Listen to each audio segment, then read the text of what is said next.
Hi guys and welcome back to my channel. It is time for another Pan Those Eyeshadows update. This is one of my longest standing eyeshadow projects on this channel. I have since then joined quite a few others, but this is one that I have done for years and years now and I still love it to this day. This project was of course created by Alexi. I will have her link down below as always. She doesn't post anymore, but she should of course have credit for the series because it's such a brilliant idea. So how I structure my project is that I work on 4 eyeshadows at any point in time. I have a goal of either hitting pan, of course, that is the ultimate goal, or using each shadow 20 times. If I have reached that goal, I am allowed to roll them out, but I can also have them in for, longer if I want to, but minimum 20 uses before I can roll them out. Unless I have pan. But I'm going to jump into the update. Before I do so, if you're new here, please consider subscribing. I would love to have you in the family. Let's jump into the video. Alright, so I forgot to mention as well, I am working off of Laney's prompt. So yeah, I have this prompt list and each shadow that I roll is dependent on the prompt that I roll. I can handpick the shadow, but it needs to correspond to the prompt. So let me kick it off with the first one, which is a shadow that reminds you of spring. And for that, I decided to roll in this shadow here, which is from the Pastel Roses. It is the shade Very Peri, and it has this kind of lavender, I guess kind of periwinkle base, although it is more lavender to me, with a gold to green to kind of blue shift. It's really stunning. Even though it has a lot of shifts, I would kind of consider this more of a duochrome rather than a multichrome, although I guess technically it would be a multichrome. This has now been in for 2 months, and in the first month in the project I reached for it 6 times, so a pretty decent amount, but I still had quite a long way to go to either pan and of course those 20 uses. And since then I have reached for it 4 additional times, and this is where it's sitting today. So you can definitely see there is a dip starting to form, but I do have quite a way to go, like I said, still. I'm unsure if I'm going to be able to hit pan within those 20 uses or not, but we're just going to have to see how it goes over the next month. So this is the shadow again, and you can definitely see that dip. It does have that, again, lavender base and then a strong gold shift running through it. It does, like I said, also go into a little bit of a kind of green to a blue and a very, very harsh angle. It is quite a stunning shade. It's not like the easiest for me to reach for at the moment though, because I'm not really going for those kind of looks. Again, it is a very spring tone shadow. That is why I rolled it in for that prompt. So I do feel like it's harder to incorporate into looks now. I did also have a lot of other purples that I was panning in the last month. I'm still working on another one as well, like a purple shimmer, so it does kind of compete with this one. I thought they would work nicer together, and they kind of do, but also they have different shifts. So it is a little bit harder, but I do have 10 uses on it, so I do need to reach for it 10 additional times, or of course hit pan on it before it can roll out. I'm going to really try to do that in the next month, because I don't like having shadows in this project for more than 3 months if I can avoid it. So that will be my goal. This will definitely be a focus for the next month, to try to roll out whichever way that is. And again, that is a swatch of it, just so you can see what it looks like. The second shadow we have has also been in for 2 months now, and it is that shimmery orange right there on my hand. That one comes from my Natasha Denona My Dream palette, and I did roll it in for the prompt orange shimmer. So this is what the shadow looked like when I first rolled it in. It is the shade Invention, again from the My Dreams palette from Natasha Denona. It is again a really stunning kind of orangey shade with a gold kind of glitter running through it. Yeah, it's like an orangey gold, but it definitely shows off pale orange. I wanted to pull in something quite pure orange into this project, and again, it has been in for 2 months now. So this is what it looked like after the first month. I had reached for it 7 times at that point, and I had a really good dip going. I did say in the last update that I really wanted to try to prioritize the shadow and hit pan on it, because I felt like this is one of the shadows that were more kind of feasible to try to hit pan on, and I have reached for it 5 times since then, and this is what it looks like today. So as you can see there, I was able to hit pan, which is very, very exciting. It did take me 12 uses in total to get that pan, and it is of course very exciting because it's always exciting to hit pan on Natasha Denona shapes. So this is the shadow right there. Again, that is what it looks like, and you do have that pan right through there. It's quite a funny pan, because if you look at the back, there is actually like a little hole at the back, and the pan is a bit different, so I can actually see through this pan, which is again quite interesting. I haven't had that before, but I think the newer Natasha Denona palettes have this for the shimmers, because they are a bit more kind of impactful than some of our previous shimmers, although it's still nothing compared to obviously my indie shimmers. But it is a really stunning shade, and I was happy that I was able to incorporate this into looks and hit pan on it. I'm actually wearing it today for the last time.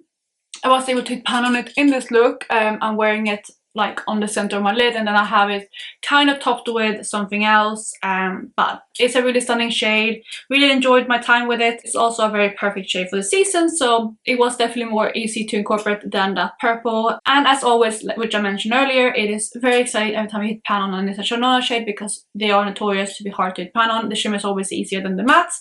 But yeah, super pleased, and obviously also pleased to have a pan in this project and not just rolling out with a usage goal. The third shadow we have is the last one that has been in for 2 months as well, and that comes from the Deep Sea Treasures from Clionadh.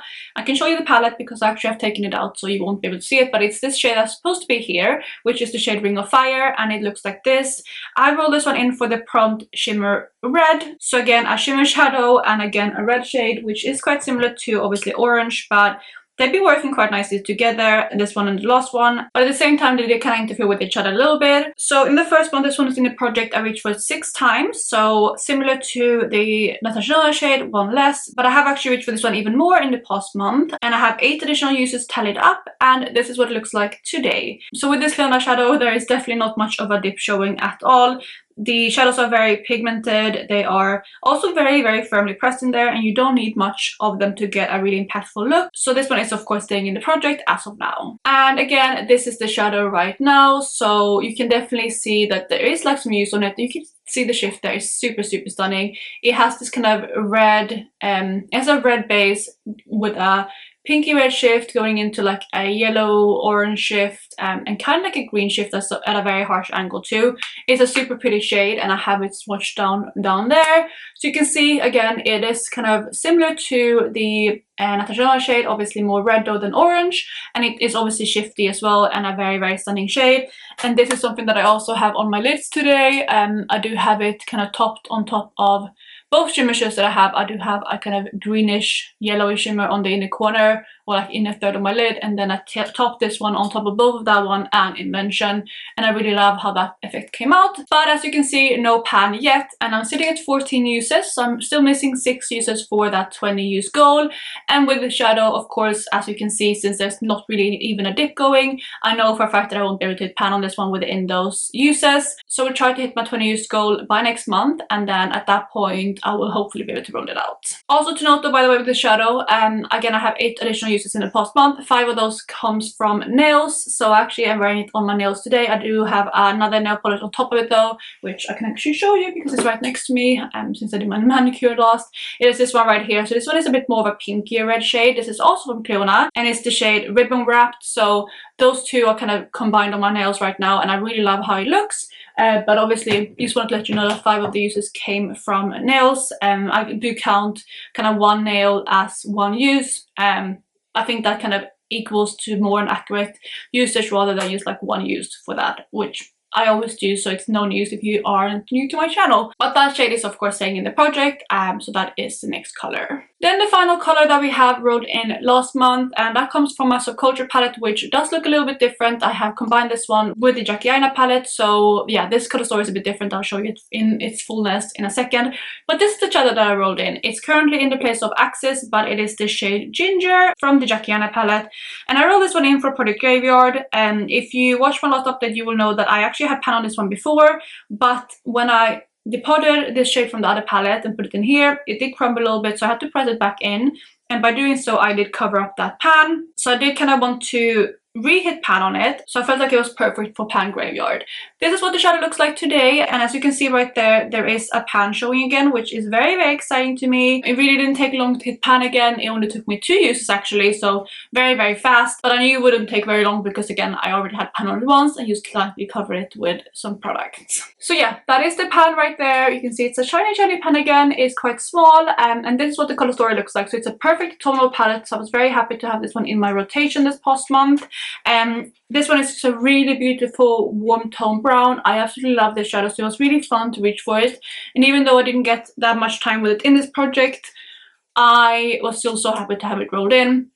And also with the shadow, I did actually use it one more time off the heating pan just because I wanted to enjoy it, so I did get 3 uses on it, which again is great. But I already knew that this would be a little bit of a give me product when I rolled it in, but that is okay. I thought it would be a perfect shadow, and again, because I kind of missed having pan on it, I wanted to reheat that pan. So that is this palette right here, and that means we have another pan and another rollout in this project.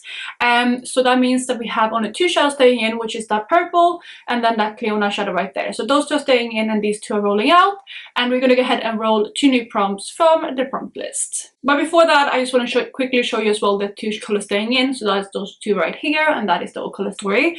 I do have one rule when it comes to shadows that I can roll in, that I want to have at least 1 matte. So depending on what I roll, I need to roll in at least 1 matte, and then the other one can be either shimmer or matte depending on again what I roll. So I do have the spreadsheet right here, or not spreadsheet but like the wheel, and we're gonna go ahead and roll 2 prompts. So let's see what the first one is. And we have shadow from your favorite palette. Okay, that is going to be interesting. I have a couple of favorite palettes, so we'll see which one I pick. And then the second palette is going to be shadow you want to pan. Alrighty, I had that a couple of times, but it's still in there again, and that prompt is in a couple of times, I know. So yeah, we're gonna have to see what I roll in. I'll have a think and go through my collection, and I'll let you know what I pick. So I'm back and I have picked out my shadows. We have them swatched right here, just a little sneak peek. So let's go through them. First up, we have a shadow from your favorite palette, and I do again have a couple of favorite palettes. First up, I was thinking about the Natasha Gold palette. However, I felt like that palette has a lot of similarities to things in my current Panda palette, which is Soft Glam, and then my BYOP. So I didn't want to pick something from there because I felt like it would take away from that palette, which is unfortunate because it's something that I would love to work on. But I decided to go with something different. And I went with a palette that got like the highest ranking in my Big Fat Eyeshadow project kind of rating that I did last year. And it's also again one of my favorite palettes. But I haven't played with it much this year, and it's also a fitting palette to roll in. Maybe not quite yet, but in the upcoming months. And that is this palette right here, which is one of the Christmas palettes from Odenside. This is the Christmas Eve palette. So the shadow that I decided to roll in is this green right here, and it is a matte, of course. It is the matte that I decided to roll in, and it is this green right here, which is called Just Now. There's a lot of beautiful shimmers that I could have rolled in from this palette, but I decided to go with this one for a very simple reason, and that is because I have a kind of greenish, like tealish, kind of minty color in my Panda palette in order at the moment, which is the shade that I have on my outer corner today. I have also swatched it right there so you can see the comparison.